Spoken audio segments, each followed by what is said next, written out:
sana, Alberto, sana ito ang project na ito ay hindi ito yung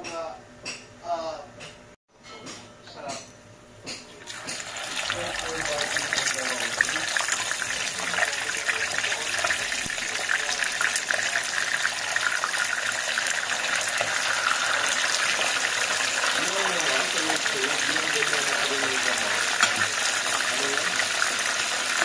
Ano?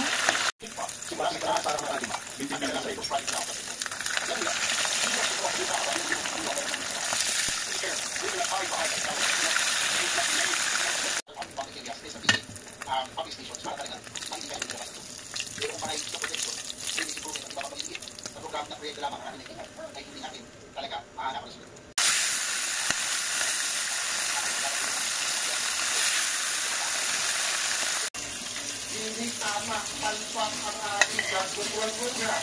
Meron po tayong 183 billion na budget. Ang bumigay ko, hindi kasama ang binigyan, hindi kasama ang ilang ayos na pamahala. Hindi dito sa Bulacan, about 1.7 billion. Pero halos lahat ng taon, grupo. Dito sa Alupit, lahat ng barangay, grupo. Dito sa Alupit, lahat ng barangay. Kung hindi almost more than 2 years ago, Mr. Chairman, August 1, 2023, kasama po sa video na yun, yung aming gobernador, Governor Daniel Fernando.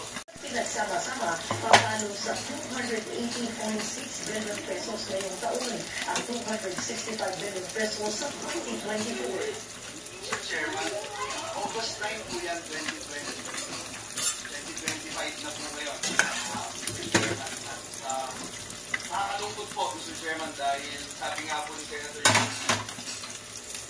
yung taon po na parang call Senator Mark Villar for instance. Thank you, Mr. Chairman. Tama yan, ay dapat nakatutok sa mga master plan. Paluwalan daw niya muna. And of course, on the issue of yung mga substandard, of course, we have to push for more accountability sa mga projects. Dapat dagdagan pa yung mga measures natin.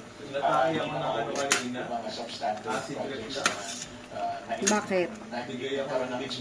Baka naparami ka kasi kain mo eh. Pwede pala yung sama sa gabi. Yun ang kailangan natin solusyonan sa lalong madaling panahon.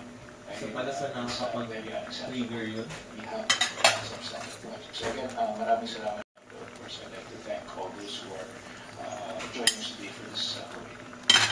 Thank you, Mr. Mark. Inapol, Senator Ganselian. Usap po kayo sa Secretary, tama na ho yung paulit-ulit na problema. Dahil nasasayang po yung ating pera. At ang tao mawawalan ng tiwala at kumpiyansa sa pagbabayad ng buwis. Kung makikita ho lang nila, binabayad nilang buwis, pupunta lang po sa matampaw at hindi epektibong project. So mamaya, Mr. Chairman, meron po akong mga nakitang mga problema sa pag-award nito. As usual, late yan. Ah.